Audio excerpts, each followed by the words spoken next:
Thank you, Mr. Thank you, Mr. for a flattering introduction. It's an honor to be with all of you. How would you like me to get started? So obviously, you have said the introduction around finding a passion and converting that into a career in global economy. I've got a few things that I can share from my experience. I made tons of mistakes, a lot of mistakes, and um, I've been able to learn from them and bounce forward, um, and found some place where I feel comfortable that I'm doing what I like to do. But everything that we discuss around passion, around goals, around dreams, it all requires context. We can't just simply follow what's in front of us. So there are some things that I would like to discuss with all of you. Um, I was hoping that I would be able to see students on video, and it will be more interactive. So all of you, if whoever is comfortable, please share your video and stop me wherever you want me to. It has to be interactive. It has to be a discussion-oriented session, but I'm happy to uh, make it a kind of a speech. That's not a problem.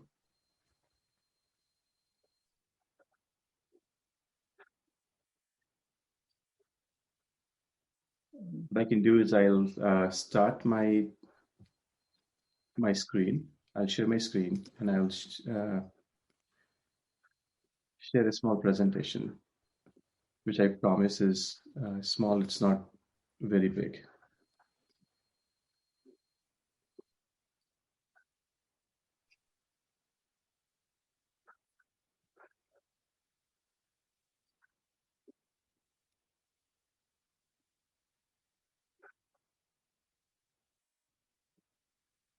Can you see my screen? Yeah, yes, your screen is visible.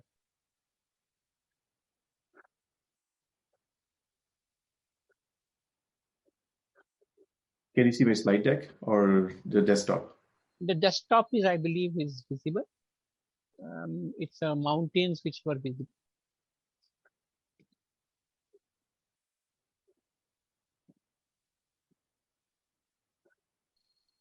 Yeah, now some 5 things. Okay. So this is what I want to talk about, 5 things. And those 5 things are very simple. Don't want to take too much time. Don't want to make it a death by PowerPoint. So let's get started in 5 things that I think are very important. Those 5 things are: dream big, fail big, take risks, believe in yourself, and lead the change. And I'll try to narrate my own story and how I did at NIT, and then what has been my journey so far. Obviously, it's been a long time. I graduated from 2004, and now it is 17 years of career. So there have been a lot of turns. There have been a lot of things that I did not like, and there have been a lot of things that really provided me those aha moments where I could really celebrate and I could really be proud of what we have been able to achieve. So, what's the meaning of dreaming big? And in the words of Nelson Mandela, there's no passion in playing small. And since we want to start with passion and how to convert that passion into a career, passion does not come from small things. Passion does not come from when we set ourselves very small targets, very small goals. When we don't think far enough, then we don't have passion. Then after some point, that job, that work, it starts to diminish, and then it becomes an obligation. It becomes a duty. It no longer remains a passion. Humans have a basic tendency to do hard things, to do difficult things. And as time progresses, we get better, we get smarter. And those previously considered hard things are no longer hard things. They're not challenging ourselves. And we don't challenge us, it becomes boring. It becomes an obligation, and we lose passion. That's why I said passion requires context. What really is my passion? And what if I don't have passion for anything? Should I just wait for something to show up at my door? Or I just should get started? My theory on that is passion is something that you find in something that you do. It doesn't happen to you. In some cases it does, in some cases it doesn't. We should not wait for passion to happen to us. We should find passion wherever we are, whatever we are doing. Let's find passion. Let's find something that is worth doing, that higher order meaning. And that what keeps people going. I've been always told that you should have a fallback plan. You should have plan B, fallback plan. And I never understood. I just could not understand the meaning of plan B. I never created plan B in my life. All in, 100%. I would rather fall forward. I would rather fall on the face, on the earth, so I know what is hitting me. So I know how can I avoid it next time. But if I have a fallback plan, I will not put in 100% as if my life depends on it. I will not do that because I always know there is a plan B. The third thing which is important around dreaming big is when you think about what is big for you, what is a big dream, is play on your strengths, not on limitations. And what I mean by that is we all come from different backgrounds. We all have our own strengths. We all have our own limitations, financial limitations, so social limitations, cultural limitations, communication, so many different limitations that we can think of. And everybody has those. But if we keep thinking about limitations, we will not be able to dream enough. We'll always play on restrictions. Let me tell you an example which you may or may not be able to relate. And if you are not, then please stop me and I'll explain more. And skiers understand this. When people go and ski on mountains, they see trees all over. And there's a very small path around that. Millions of trees, and they are moving at a very fast pace. And their objective is to remain focused and remain on that track, that very narrow lane.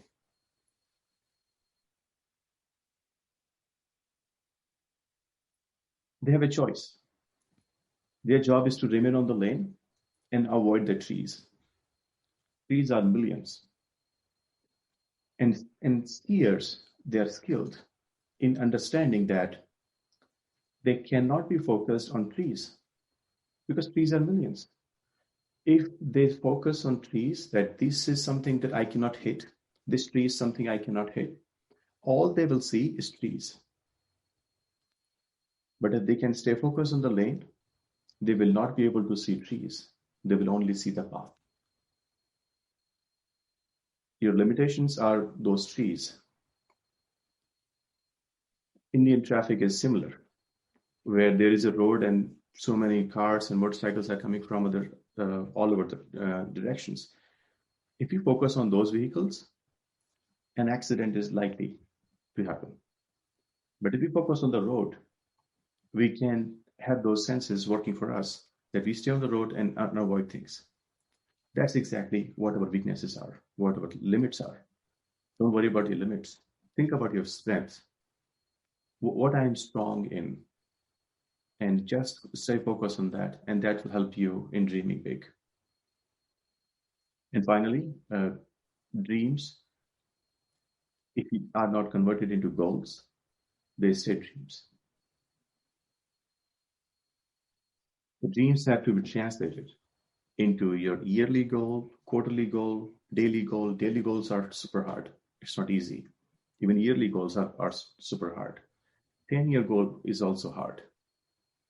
You will be surprised to know how few people don't really have a goal for what they want to do in 10 years. And it's all right.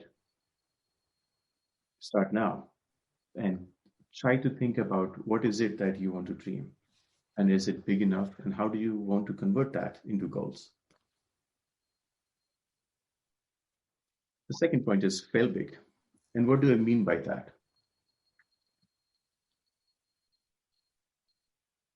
One thing is guaranteed, that you will fail.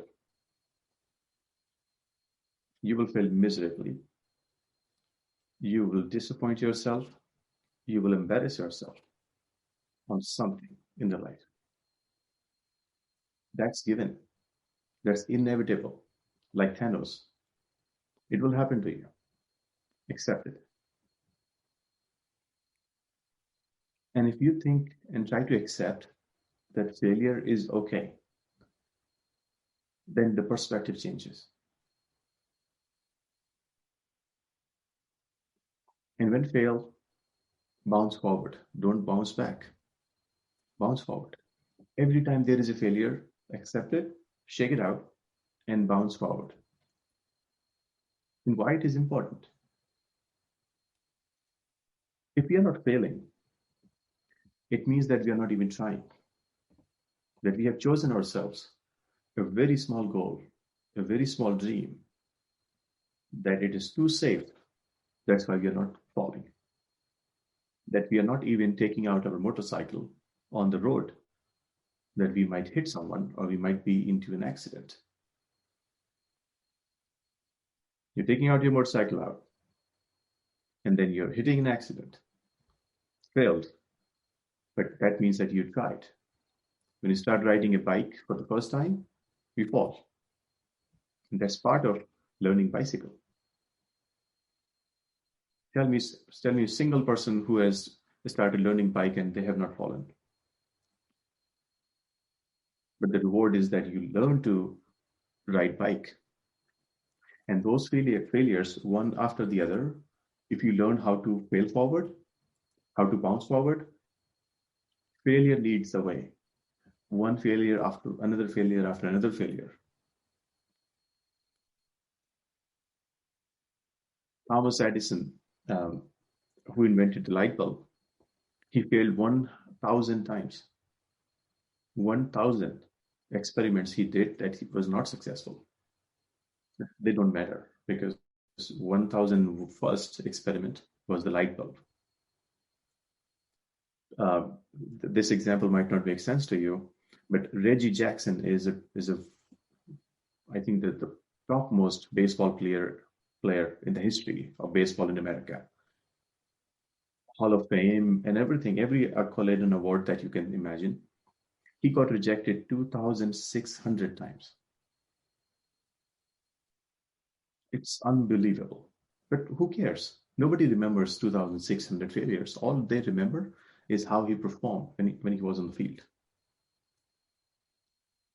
Don't get discouraged by failure. Don't hold yourself back.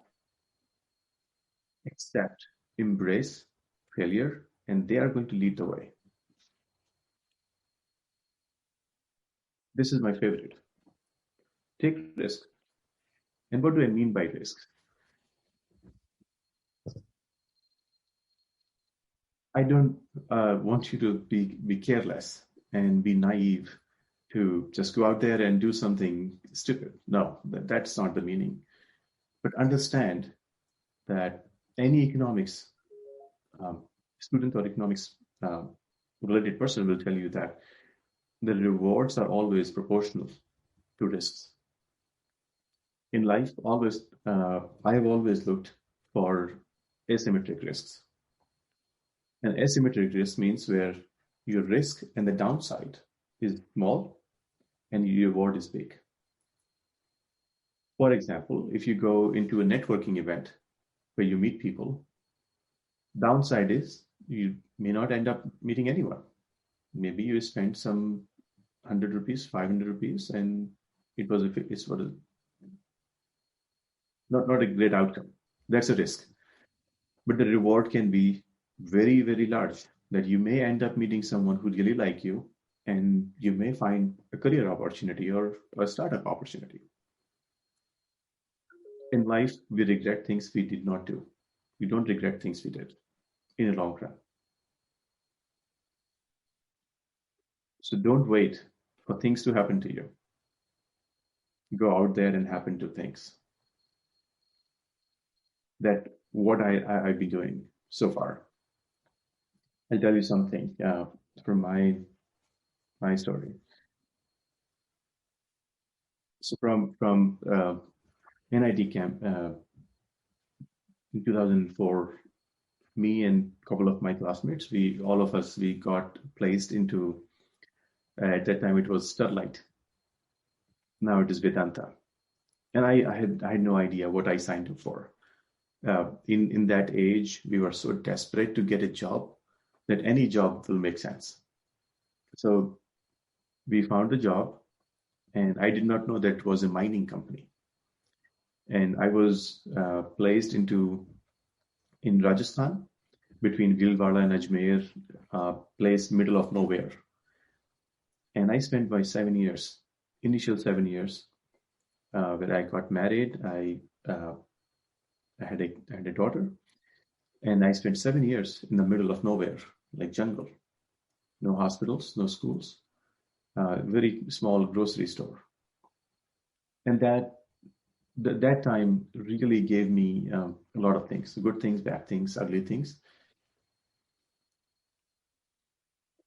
I really hated after 3 or 4 years, I hated being there because my daughter was growing up. I wanted her to be able to go to good schools and all of us having access to good facilities, right? So I said, whatever happens, I'm going to move from here. I'm going to find something in a city. That was the only motivation. And I had no idea how to dream big. I wish someone told me at that time how to think properly. But those were the only drivers. So I was working in a mining company, dealing with machines with my wrench and spanners and fixing them. And I ended up taking a job at Metso. And they are a manufacturer of very big machines. And I joined them as a sales manager. Sales manager with a $10 million of target for the year, which is probably 60, 70 crore rupees in a year. And I had no idea how to sell. Absolutely no idea how to sell, how to write proposals, how to talk to people. Selling is all about going out there, talking to people and selling them. First 6 to 9 months, I really sucked at it. I really was miserable. Nothing was happening, no sales was happening. And I went to the person who hired me and I told him, you know what, you and I, we both made a mistake. I do not belong here. Nothing is happening. And I think you're wasting your time with me and I'm wasting my time with you. And then he said, you know what, Ashutosh, you're the only one who can fix it. It's only a matter of you taking ownership of this. Don't be driven by it. You can drive it. And that was very powerful. That was very impactful. And I started thinking about why am I not able to make any impact? What is wrong?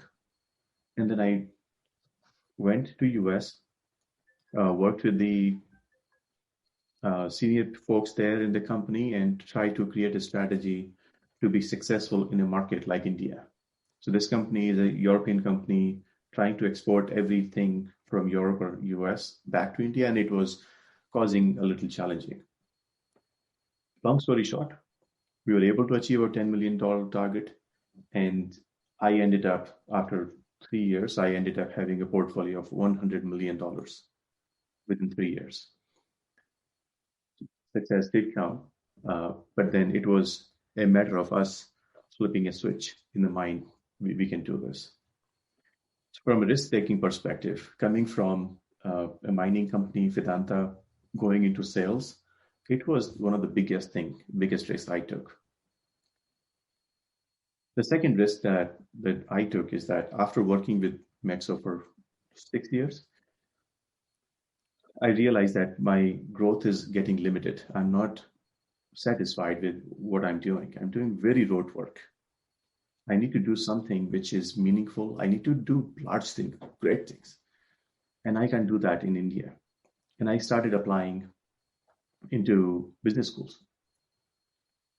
And at that point, one of our class of 2005, Nikhil Upadhyay, he graduated from IIM Kozhikode. And I called him and I said, Nikhil, I need your help. I think I need to do an MBA because my life is being very limited. I need to grow up. I need to go higher level. Can you help me? And he said, yeah, I can help you. But remember that if you want to crack CAT for IIMs, you have to make this the first priority of your life. Otherwise, you won't be able to. Next year, I did prepare whatever I could do, and I scored 78 percentile. Big failure, big setback. ISB, nothing happened. The year following, I went up to 98 percentile, but it was still not enough to get me a seat into any of the IIMs. That was my failures. That's where I failed really big. And now I look back and try to analyze why did I fail? Because I did not understand what he was trying to tell me. I really did not understand this. But when he told me that you have to make it a first priority, I look back and see it was not my first priority. I would sleep. I would eat. I would watch TV. That doesn't count as your first priority. So that failure, really, I was worth it. It was totally, I was deserving those failures. And then I started applying to, after I paused for 3 years. After those two failures, I paused for 3 years and kind of gave up that probably this is not for me. I'm not cut out for this. After 3 years, it again happened to me that, you know what, I need to do something. I can't stay here. And at this point, it was slightly higher level goal that I cannot live in this country. I have to go out there and see what's the latest, what's the best. And then I started applying into business schools across the world. IMD in Switzerland, then ESAID, London School of Business, some B schools in US, Tuck, Ross, and I took GMAT. My first GMAT score was 610. It was very disappointing. It was almost insulting. And again, the same thing. I did not really have that in me, that I was doing things, but I wasn't really putting everything that I have had in me into it. In the next year, something clicked. Something happened that, that I was able to not sleep at all for 1 or 2 days and keep working. And I increased my GMAT score to 720. I applied for multiple schools and I got rejected by every single of them. Some schools after interviews, some schools I did not even get the interview call. That was very disappointing. I gave a pause for another year. GMAT score is valid for 3-4 years. I gave it a pause and I still came back to, you know what, I probably don't have it in me. I'm going to give it a pause. The next year, somehow I was able to connect and channelize my inner power source with my dreams. And then I made it number one priority. And that gave me so much confidence at that point that I only applied to 4 schools: Stanford, London Business School, MIT, and IIM Ahmedabad. I got selected for IIM Ahmedabad after exam, interviews and everything, I got a seat. The second was from London Business School, up to interview round and waiting for results.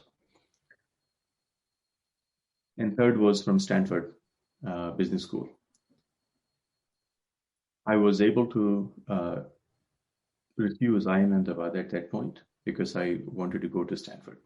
So I wanted to, but the problem with me was that I did not have even $10,000 to secure my seat at Stanford. And $10,000, it was terrible financial planning. We just came back. We had some money and we went to Switzerland and spent all of that money in our vacation. We were in Switzerland for about 17 days. Every single rupee we spent. And then I wasn't expecting it. I got selection from IIM, from Stanford. So we borrowed money from things and paid that $10,000, secured the seat.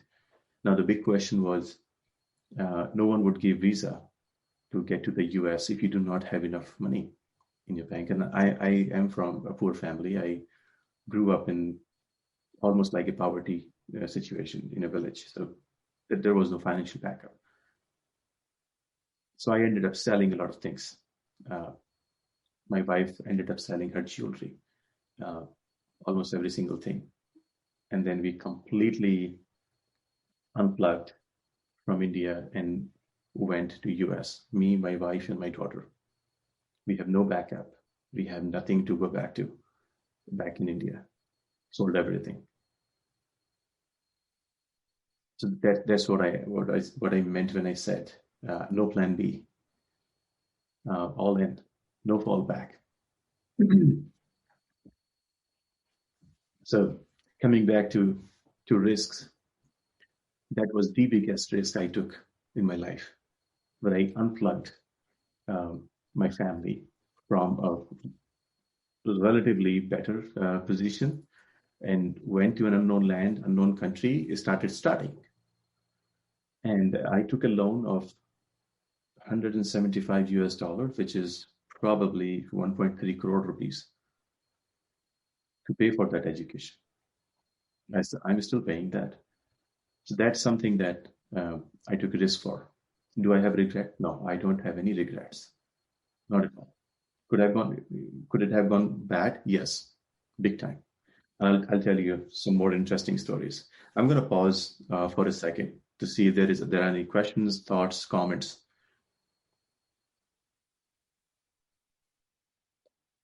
I'll just unmute the participants and then see if some of them can come.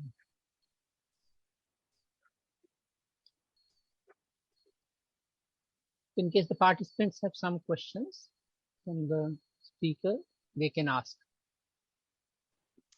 A very good evening, sir. I'm Garima and I'm third year student pursuing civil engineering. Sir, I also wish to apply for management, go for management. So, but as you said, we should not have a plan B. Many of them say that plan B is important, that you need to have plan B, otherwise you won't be able to, So how to give that, everything to make sure that our plan A is, super smooth, and so that we don't need to get to the plan B. Any insights? Yeah. That's a tough one. It's a great question. Thank you, Garima, for asking that. It's a good question. And I'll go back to what I said about plan B, meaning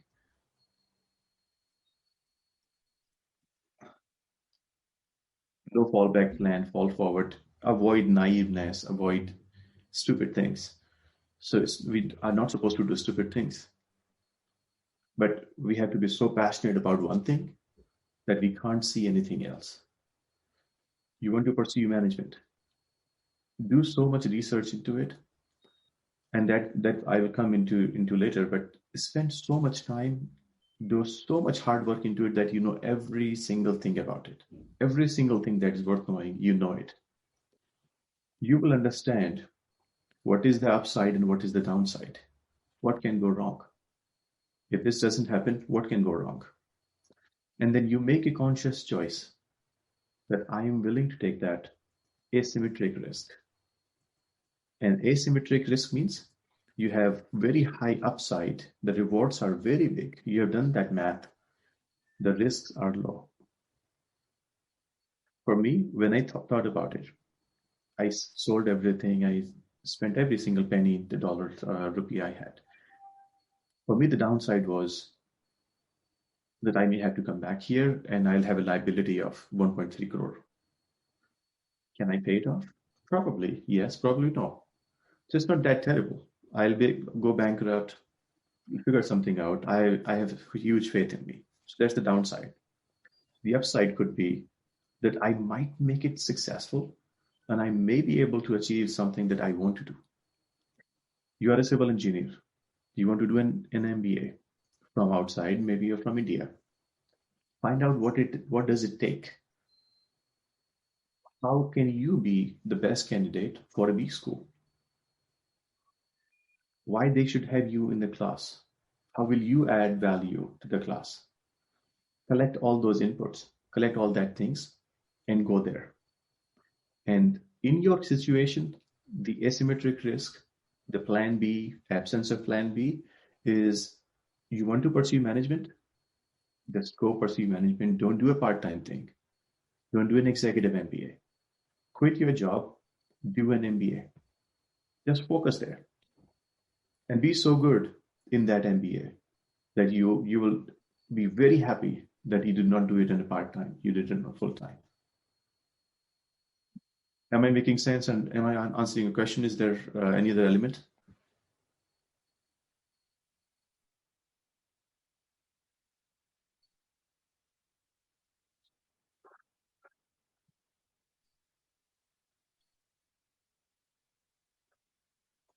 You're on mute if you're speaking. So actually, I was not able to unmute myself, so I wrote in the chat. Thank you so much, sir. I got a lot. I wrote all the points. Thank you so much. Okay, great. Thank you.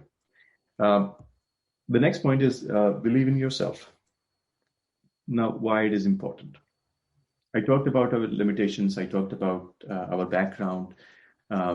We have seen some adversity. We have seen some challenges. And sometimes these things hold us back. That, oh, I'm so poor. I come from such a humble background. How will I go up and talk to a person that I think is so rich or maybe so high up of me? How will I do that? I'll tell you something.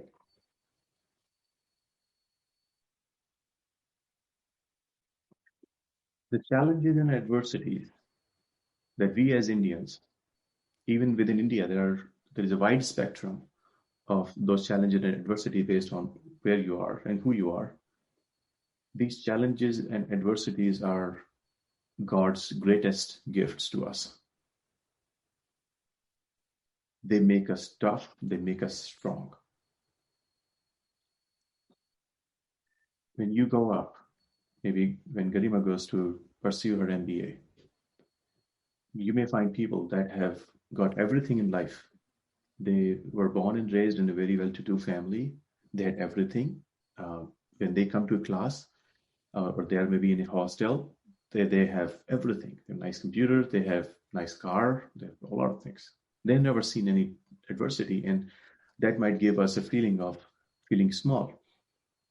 But those people, even if they fail one semester, it will be hard for them to recover from that shock because they don't know.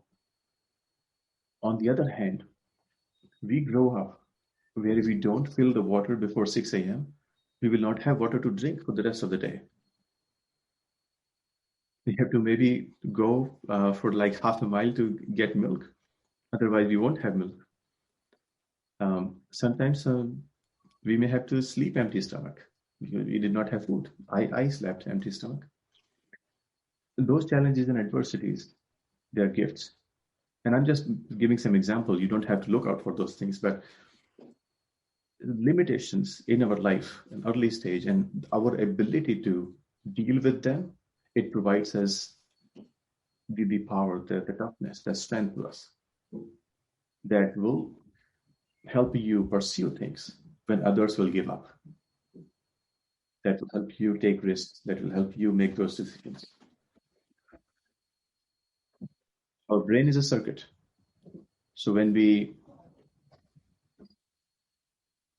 what do I mean by those, that brain is a circuit is, the kind of stimulus you provide to your brain, the rest of the wiring will light up. So it's important that we tell right thing to our brain. All successful people, you meet any successful person, be it a cricket, be it a movie star, all successful people, they have a very different worldview and a very different self-view. I tell my brain, I can do this. I'm sufficient. I have everything that I need. The rest of the wiring will light up. And if I tell myself that I'm not enough, I probably cannot do this, guess what will happen? Your body language will shrink. You won't be able to speak up. You won't be confident. You will shrink yourself. And people will see you that way. They will not give you higher responsibility. Never stop believing yourself. And here it comes another example. When I went to Stanford, I had a huge liability. I had no fallback option. So it was very important for me to find an occupation that can help me pay back that loan and help me pay my bills with my family. But when I went to school, the startup bug bit me, and I started my startup there. And anybody who has been very close to a startup, they know that startups are hard. So a lot of my time was going into running my own company.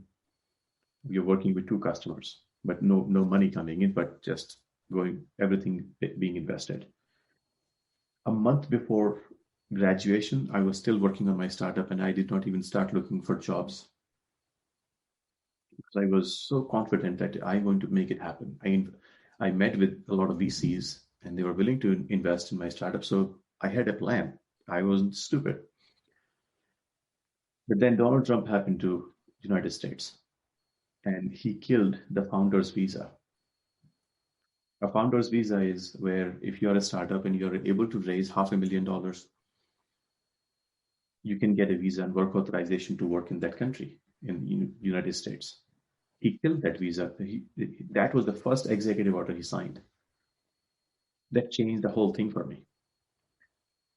I was now supposed to go out there and find a sponsor in the form of employer who would sponsor me my H-1B visa. And when the Trump administration came in here, the things were so uncertain that people were not willing to hire immigrants because they did not know if I hire him, he may not be able to get visa, and I will have to send him back. It's a waste of money, waste of time. Now, I was 1 month before graduation. I had a housing within the Stanford campus where my family and I were living. Now, 1 month passed after graduation, 2 months passed, and I did not have a job. It was the month of August when schools here in the United States, they don't open until September. But in India, they open early. And we ran out of money. At that point, I had to send my wife and daughter back to India, to her nanny's place, so that at least she can enroll herself, my daughter, into a school. At least her education is not compromised because I just did not have money. But even then, I was so down.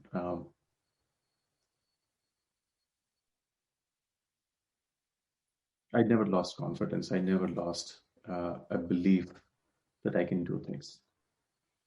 I interviewed for 99 companies, and everyone rejected me. every single one, for many reasons. Sometimes there was not a fit. I did not have those skill sets. I did not have those experiences. Sometimes due to visa, sometimes for another reason. I never stopped believing. I was not willing to compromise on what industry I want to work, what level I want to work, and what role I want to play. I wanted to play at a leadership role. And remember, I was not in a leadership position back in India. After graduation, I said, I will not accept anything at a low level. I'll start at high level. 99 rejections, and I was able to get a job as the managing director of an AI software company, very large company, $2.3 billion company. Looking back, it seems very easy, but living that was not as easy. But my brain was able to form that circuit for me that never let me go. The fourth point is important, drive versus obligation and less than 100%. If you're able to figure this thing out, nothing can stop you in life. Anytime when you don't give 100% of yourself, and there are times, even with me, a lot of times, I'm doing something and I know this is not my 100%. I'm not giving my 100% here. I'm giving 60%, 50%, 40%, 70%, less than 100, whatever that number is. All the tasks I don't give 100%. I cannot. But anytime something that matters to you, anytime you find yourself giving less than 100% of yourself, you got to stop and think about what are you thinking at that moment. Why are you not giving 100%? And most likely that happens when that task or that work is an obligation.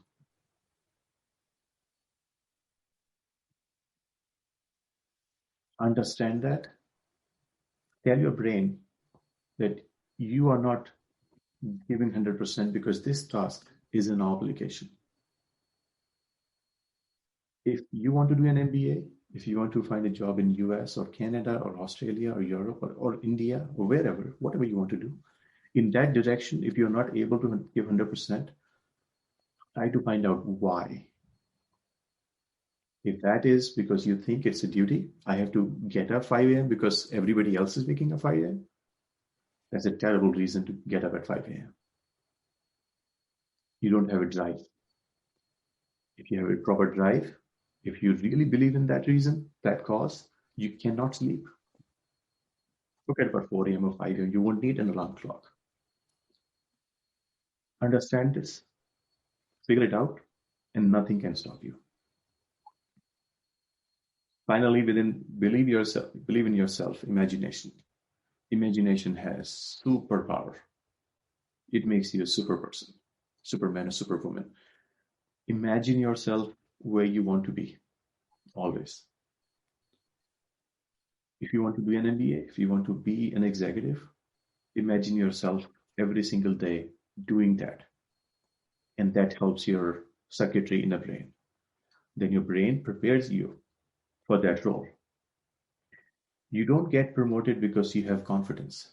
Sorry, you don't get confidence when you get promoted. Of course, a high level job will come with confidence and everything, but you get promoted because you already had confidence. You already had everything what is required for that role to function. If you want to be in a business school class, don't think of it as a test. Hey, I have to write GMAT, I have to write a CAT, and then I'm going to be in a class. Think about what is required for an MBA student to be successful in the class. Can you start that conversation now? Can you think of finance? Can you think of accounting in that manner? What's stopping you? Nothing is stopping you. Have those skills built up. Start thinking from that perspective. Post MBA, what will you be required to do? Post MBA, you will be required to run a business, maybe a small business segment. What will be the duties? Understand those and try to prepare yourself. You will ace your interview just because you're prepared. You're thinking 2 steps. Imagine yourself in that future role.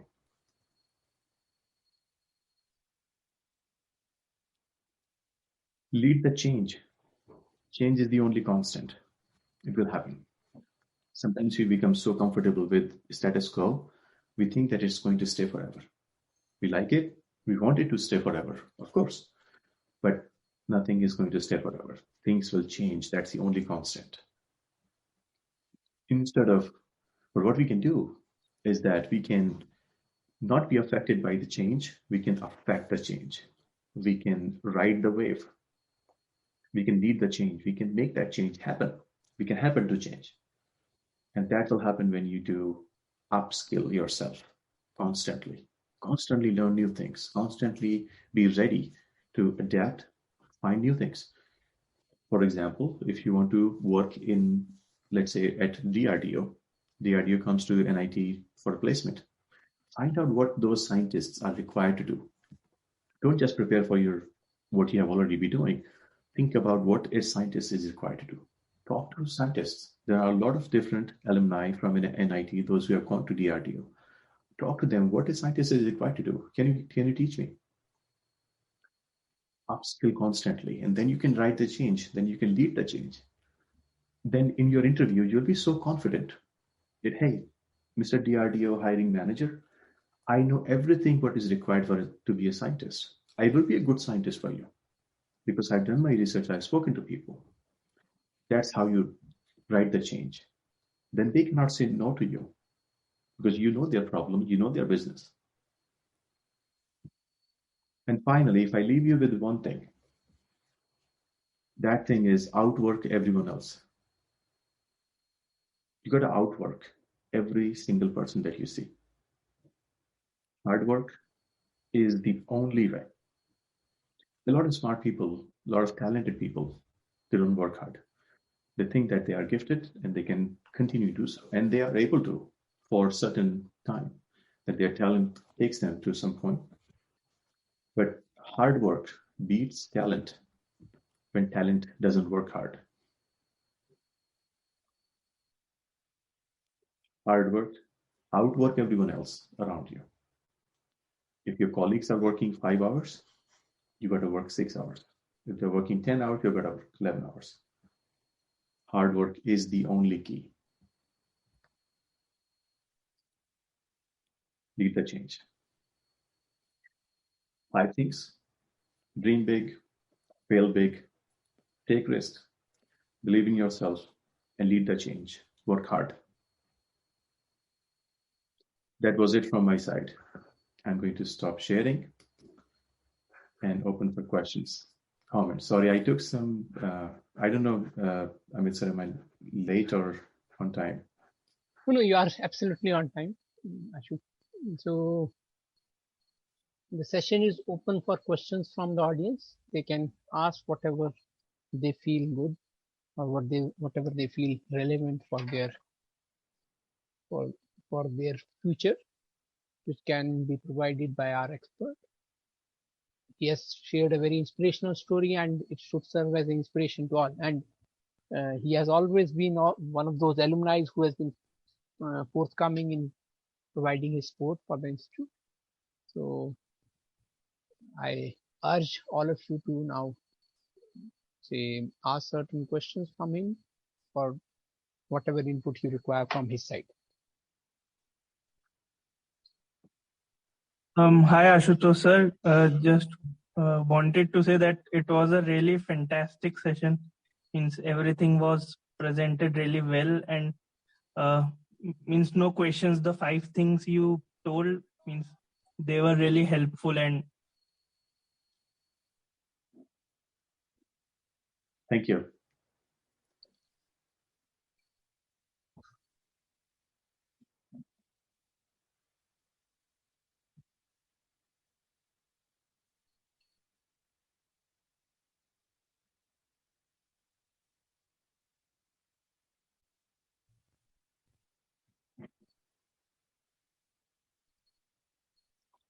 I wish we were meeting in person where I could get to know your story. I could get to understand what each of you are trying to achieve and offer my help in any way I can. But, sorry? Good evening, sir. Sir, I'm Chitresh. I'm final year mechanical engineering student, and I am preparing for CAT examination, which is to be held on 28th November this month. And I few days, only 14 days are left, and I am really nervous about that. Sir, uh, it's always with me that I get nervous in exam and I make many mistakes in the exam. So, sir, how can I overcome it? Happened to me all the time. I messed up my first GMAT and also my CAT exam because I was so terrified of the outcome. I was so scared that I might fail. And it gave me anxiety. And that anxiety really helped, affected my performance in the test, and I actually failed. And again, it's a thing that you tell to this. This is very, very smart and at the same time stupid thing. Fear. Fear leads to mediocrity. Your anxiety is not anxiety, it's fear. It's fear of outcome. Now you need to have a conversation with yourself. Your business is no one else's business. You win, you lose, you get successful, you fail. It's you and only you. You got to deal with yourself. Now, what would my parent think about me? Will I get life?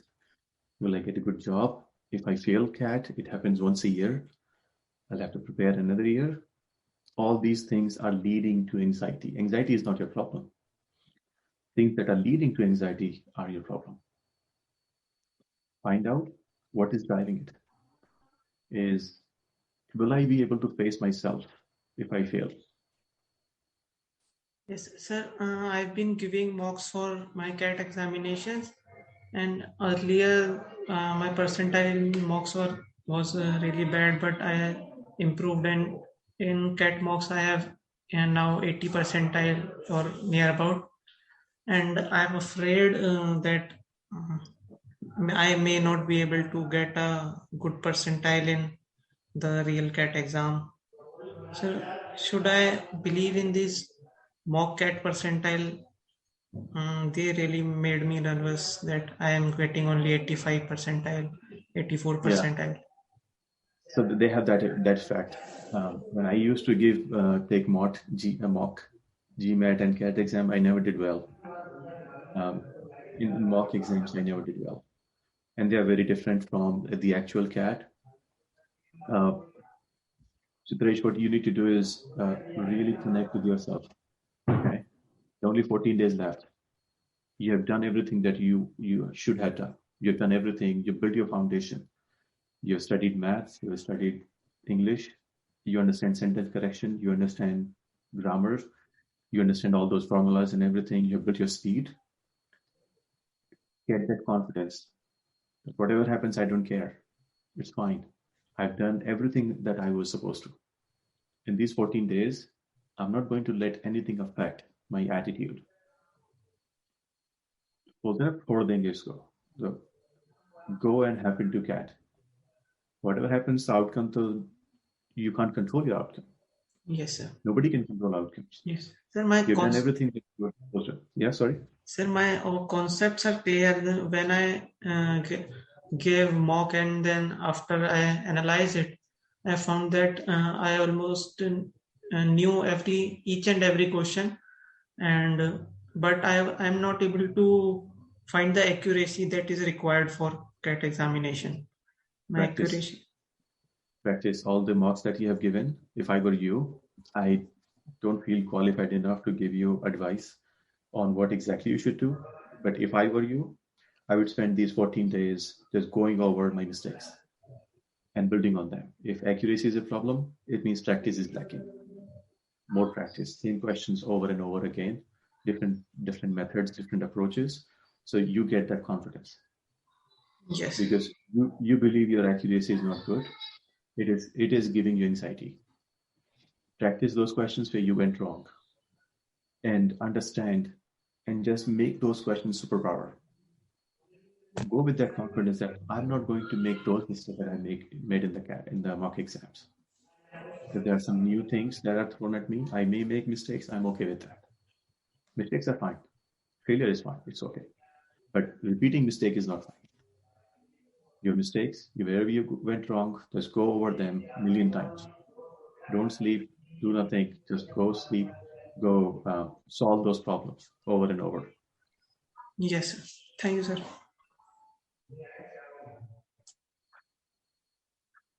So I got a request that I should share my LinkedIn profile here. I'll do that so you can reach out to me. And I'm happy to be of any help.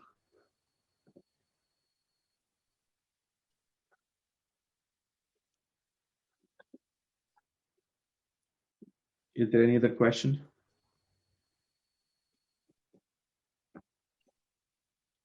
Any other Okay, questions? If there are no questions, then we are going to wind up the session by formally giving a vote of thanks, which will be delivered by Kshitij. But before that, I'll still ask in case somebody else has some question, so he or she can ask. And then I'll close the session by my own personal comments about Ashutosh, who is a very dear friend of mine, very close individual who always mesmerized the crowds with his mimicry skills. And he, looking at his English, you don't worry, he's in fact an excellent orator in Hindi. He's one of those members from Hindi club or Hindi speaking people who always mesmerize people with his quotes, couplets, and all those type of things. So you should always remember that this bilingual ability he has gained over the years, and it's excellent. He's an excellent speaker in both the languages. Thank you, Amit sir. I'll tell everybody I have not paid Amit sir to say these things about me.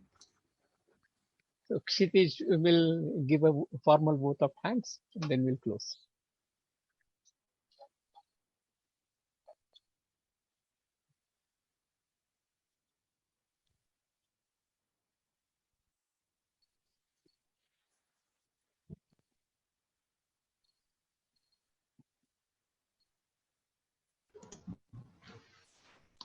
That was indeed an insightful and inspiring session, sir. I am sure that every student present here benefited from the words of your wisdom and encouragement, and also learned something new.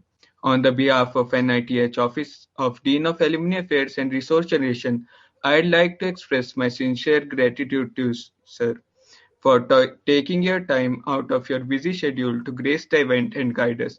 It was a delight having you here. Thank you, sir.